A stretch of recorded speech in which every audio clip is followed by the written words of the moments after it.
Hello guys, मैं आनंदी कुमारी BPSC mind के साथ आपका अपने चैनल में स्वागत करती हूँ। आज का टॉपिक है बिहार का प्राचीन इतिहास। कल हमने बिहार और उसके जिलों के बारे में पढ़ा। आज हम बिहार अस्तित्व में कैसे आया उसके बारे में जानकारी लेंगे, और वो भी शॉर्ट वीडियो में। उसके वजह से हमें मतलब इसमें बहुत सारे टॉपिक हैं जिन्हें हमें अलग अलग करके बताने हैं। बस मैं इसमें केवल एक सामान्य परिचय ही बिहार के प्राचीन इतिहास से दूंगी।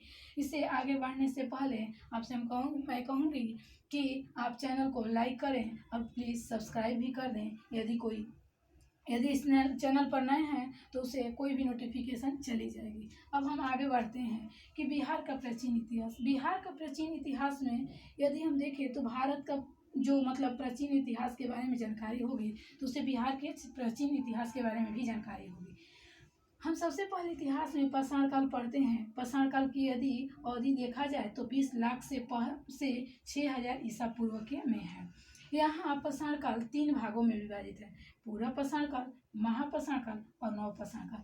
आखिर पाषाण काल है क्या? पाषाण काल वैसा काल जिसमें लोगों द्वारा मतलब अधिक से अधिक केवल पत्थर और शिकार के रूप में जीव जंतुओं का उपयोग किया था, उसे हम पाषाण काल कहते हैं। पाषाण का अर्थ ही पत्थर होता है। पूरा पाषाण काल में यदि हम बात करें तो पूरा पाषाण काल का समय 20 लाख से 12,000 तक होता है इसका काल। महापाषाण का 12,000 से 10,000 और इसका 10,000 से 6,000 होता है। ये तीनों का यदि पूरा पाषाण काल देखें तो पूरा पाषाण काल में ही आग का खोज हुआ था। हम थोड़ा सा मतलब जो इम्पोर्टेंट है उसके बारे में बता दें, लेकिन जो हमें केवल बिहार के बारे में ही पढ़ना है। आग का खोज हुआ था। और पाषाण काल में बिहार में कहाँ से साक्ष्य मिला? तो मुंगेर और गया से पूरा पाषाण काल में इसका साक्ष्य मिला। तो किस चीज़ का? तो खुरपी, चाकू और कुल्हाड़ी ये किस चीज़ के बने होते थे? तो ये पत्थर के ही बने होते थे। महापाषाण काल में मुंगेर में जो कि जहाँ साक्ष्य मिला, और ये कहाँ स्थित है? तो ये यहाँ किस चीज़ के साक्ष्य मिले? तो छोटे मगर तेज औजारों मतलब तेज धार वाले औजार मिले, लेकिन छोटे थे, वो भी पत्थर के ही बने हुए थे। और नवपाषाण काल में जो चिरांद जो सारण में है, चेचर वैशाली में, जहाँ बहुत सारे मतलब साक्ष्य मिले, लेकिन उसमें से मुख्य जो है हड्डी के औजार थे। यही एक है कि नवपाषाण काल में हड्डी के औजार मिले थे और ये दोनों में पत्थर के औजार मिले थे।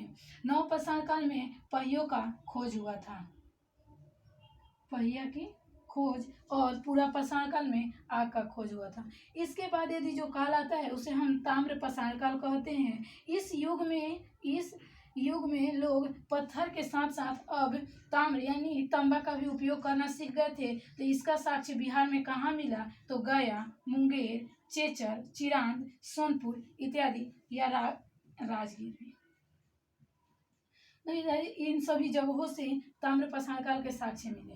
अब इससे हम आगे बढ़ते हैं तो ये मतलब भारत के इतिहास से देखेंगे तो इसके बाद सिंधु सभ्यता आता है, लेकिन सिंधु सभ्यता में बिहार का कोई साक्ष्य नहीं। सिंधु सभ्यता में बिहार का कोई साक्ष्य नहीं। इससे अब उसके बाद जो काल आता है वो है वैदिक काल। वैदिक काल तो हम पढ़ चुके हैं कि वैदिक काल का जो अवधि होता है 1500 से 500 ईसा पूर्व। इसमें इन्हें दो युगों में बांटा गया था, ऋग्वेद और उत्तर वैदिक। और ऋग्वेद में जो बिहार के लिए शब्द उपयोग हुआ है वो कीकट और वात्य था ऋग्वेद में। लेकिन ऋग्वेद में बस इतना ही, ज़्यादा कुछ नहीं चर्चा मिला था। लेकिन उत्तर वैदिक काल में यदि हम देखें तो उत्तर वैदिक काल में शतपथ ब्राह्मण में हमें और महाभारत में जो कि 6वीं शताब्दी में बिहार के बारे में बहुत सारी जानकारी हमें उपलब्ध हुई, जिसे हम आगे चर्चा करेंगे।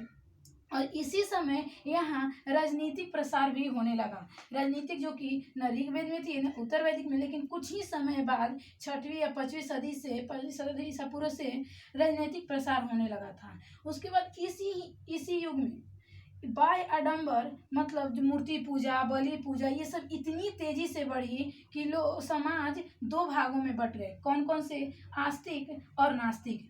आस्तिक में मतलब लोग बलि प्रथा पर और मूर्ति पूजा पर बहुत ज़्यादा ध्यान देते थे। नास्तिक जो अपने कर्म को महान मानते थे, आत्मा की मुक्ति के बारे में सोचते थे। तो उससे हमें दो धर्म के बारे में जानकारी मिलती है। कौन कौन? तो जैन धर्म और बौद्ध धर्म, जिसे हम आगे अलग क्लास में पढ़ेंगे। अब देखिए कि उत्तर वैदिक काल में बुद्ध की एक अंगुत्तर निकाय है, जिसे हमें 16 महाजनपद का उल्लेख मिलता है, जिसमें बिहार के 3 ऐसे महाजनपद हैं जो कि हमारे बिहार में उपस्थित है। कौन कौन है? मगध, अंग और वजीसंग। इसके बारे में भी हम आगे क्लास में ही पढ़ेंगे, क्योंकि हम अभी बस केवल सामान्य इतिहास बता रहे हैं, सबके अलग अलग क्लास होंगे। तो मगध यदि देखें तो मगध की राजधानी उस समय राजगीर, अंग की चंपा और वजीसंग की वैशाली थी। वजीसंग की जो राजधानी मतलब वजीसंग में 8 गणराज्य थे। कितने गणराज्य थे? 8 गणराज्य थे, जिसमें एक लिच्छवी गणराज्य बहुत ही महत्वपूर्ण गणराज्य थी, जो कि बिहार में स्थित है।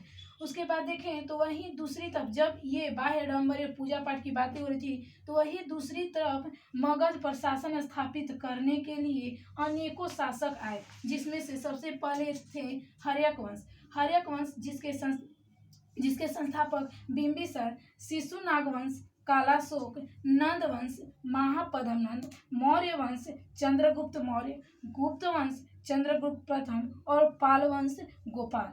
हम इन सभी के बारे में देखिए, इन सभी के बारे में हम एक एक क्लास आपको, ताकि लंबा ना हो इसलिए हम इसे अलग अलग टॉपिक बनाकर आपको हम बताएंगे। इसलिए आज बस इतना ही। Thank you.